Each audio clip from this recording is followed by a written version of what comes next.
Você já sentiu a sensação perturbadora de dividir a cama com um completo estranho? Aquele momento em que o silêncio no jantar não é mais um silêncio de paz, mas sim de uma exaustão profunda. A verdade que pouca gente tem coragem de admitir é que a grande maioria dos relacionamentos não termina como uma explosão, um grande evento ou uma briga inesquecível, termina na indiferença. É. Termina quando você passa a preferir resolver os seus problemas de forma isolada, chorando no carro, antes de entrar em casa, em vez de compartilhar a sua dor com a pessoa que está ali do seu lado. Você percebeu que o vínculo já se quebrou, mas o papel do casamento continua assinando e arrastando a mesma história. Você entra em um modo de sobrevivência emocional. É o grande perigo desse luto invisível que acontece enquanto você ainda moram sob o mesmo teto é que nós temos uma capacidade assustadora de nos acostumarmos com a infelicidade. A gente normaliza a falta de parceria, a gente normaliza o olhar vazio, a falta de planos para o futuro e as respostas monossilábicas. E eu posso te afirmar, a solidão a dois é sem dúvida o lugar mais frio para se viver.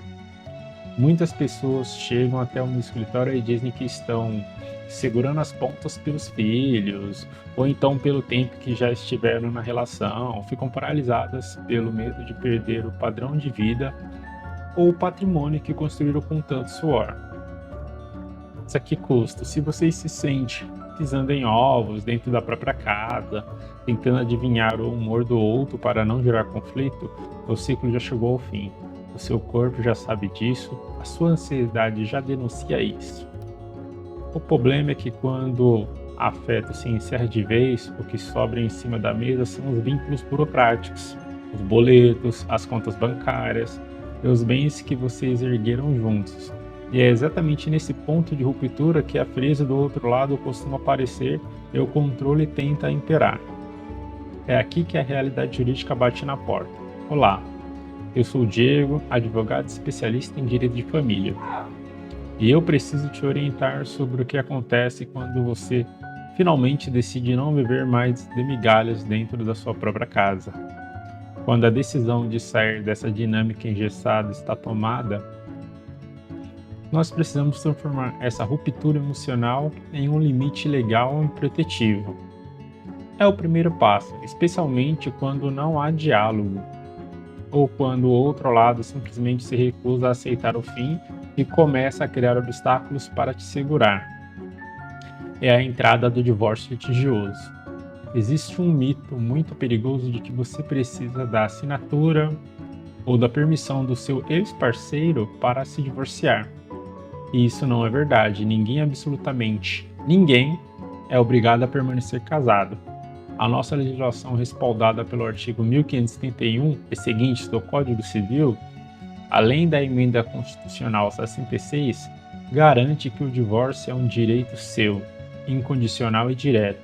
Se a convivência acabou, ele tenta dificultar a sua saída, se recusa a sair de casa ou ameaça te deixar sem nada, a nossa ferramenta é o litígio. É através desse processo que nós não apenas exigimos que o juiz decrete o fim do casamento de forma unilateral, como também já entramos com os pedidos imediatos para proteger o que é seu. Nós traçamos o mapeamento para evitar a ocultação de valores, fixamos limites reais. O fim de um casamento é, na prática, o encerramento de uma parceria civil. E você não pode sair de casa dessa parceria deixando a sua dignidade, os seus direitos para trás, por puro desgaste emocional. Nós utilizamos os meios legais exatos para garantir que a sua estabilidade seja preservada e que o limite seja imposto pela força da lei, já que o diálogo não funciona mais.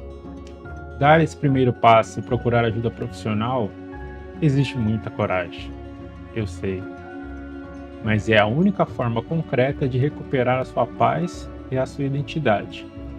Agora, e se apesar de toda a dor desse luto invisível vocês conseguirem sentar como adultos e resolverem tudo de forma civilizada?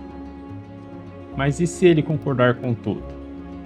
Amanhã nós vamos falar sobre o caminho da paz e como o divórcio amigável funciona na prática para blindar o seu futuro. Te espero lá.